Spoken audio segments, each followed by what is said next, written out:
В момента се намираме в рехабилитационен център Свети Наум, където магистъра кинезитерапевт Слава Петреска ще ни покаже как се прави лечебен масаж. Здравейте! Здравейте! Кажете ни какво ще направите в момента. В момента ще направим един класически лечебен масаж на гърба. В момента ще започвам с нанасяне на олиото.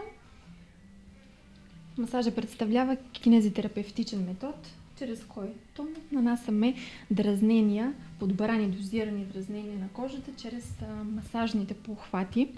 Целта ни е да предизвикваме едно профилактично лечебно въздействие върху тялото.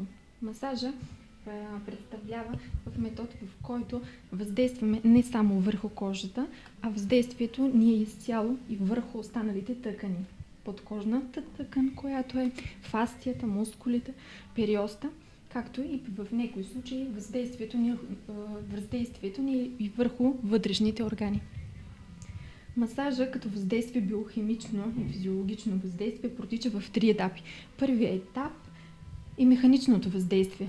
Под механичното въздействие подразбираме това, че въздействаме върху кожата с цел внасяне на оттоци и ексудати. Това не е първото въздействие. Второто, като основно въздействие на масажа, е рефлекторното въздействие. Под рефлекторно подразбираме също така, че тази рефлексната дъга в нашето тяло, то е с поемане и предаване на импулс, чрез който започва стимулиране.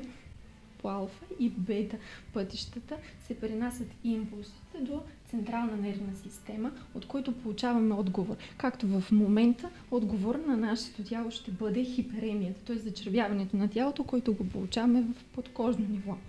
Следващото, което също може да го получим в момента при избрано въздействието на масажа, отпускане на спастичната и ригидна мускулатура, както в момента в нашия случай към шинния длял, паравертебралната мускулатура, както и раменете.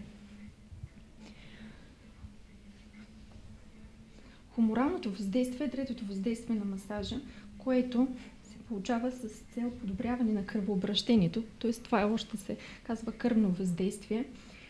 Понеже когато работиме масажа, ние стимулираме при обработка на тъканта, стимулираме биологично активни вещества, които започват да въздействат върху целия организъм.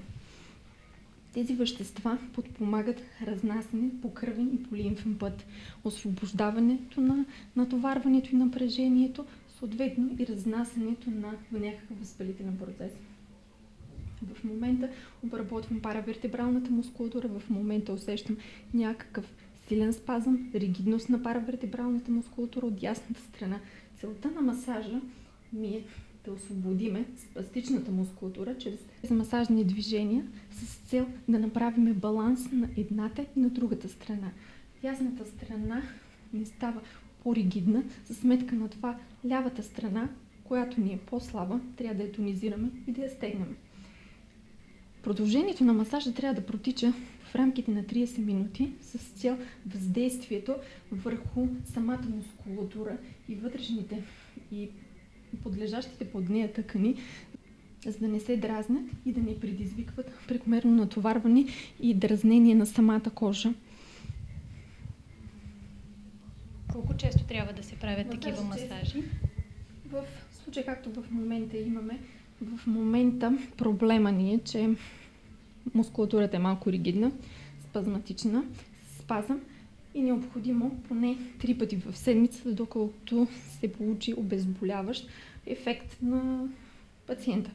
След което, след минаване на 10-дневния курс по 3 пъти в седмицата, е желателно да се продължи с профилактично и лечебното въздействие, т.е. профилактичното въздействие на масаж 1 път в седмицата. Работиме 30 минути, 30-минутен масаж, целиме обработка точно на тази зона, която ни е проблемна.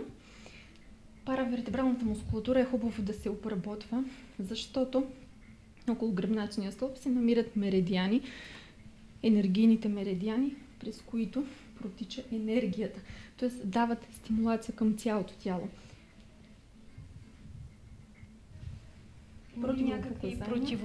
Противопоказанията по време на масажа са една висока температура, не е противопоказана за работа. Инфекциозните заболявания, злокачествени тумори При обработка на масажа на гърба въздействаме проективно на всички вътрешни органи и зони на цялото тяло. Не е необходимо да се прави цялостен масаж. При въздействие на 30-минутен масаж на гърба ние сме подпомогнали на цялото тяло да освободи напрежението, стреса, умората и съответно болко успокояващо и релаксиращо за спазматичната мускулатура.